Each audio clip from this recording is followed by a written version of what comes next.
মাটির ঘ্রাণ, খেজুরের পাতার চাটাই আর পান্তা ভাতের সকালে গ্রামীণ ভালোবাসা। নরম ভাত, কাঁচা পেঁয়াজ, কাঁচা ঝাল আর একটুখানি লবণ। না খেলে কখনোই বুঝতে পারবেন না জীবনের স্বাদ কেমন।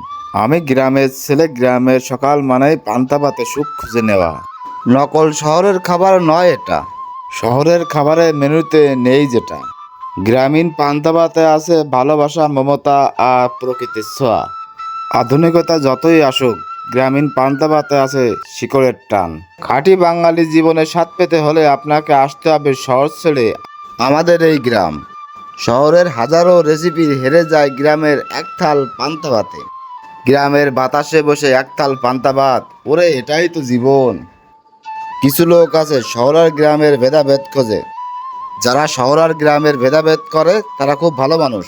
তাদের থেকেও ভালো মনের মানুষ আমাদের এই গ্রামে আছে। যারা শহরে থাকেন, গ্রামে আলো বাতাস ভুলে গেছেন, তাদের দাওয়াত থাকলো, আসেন আমাদের গ্রামে। দেখে যান, ঘুরে যান আর মন ভরে পান্তা ভাত খেয়ে যান।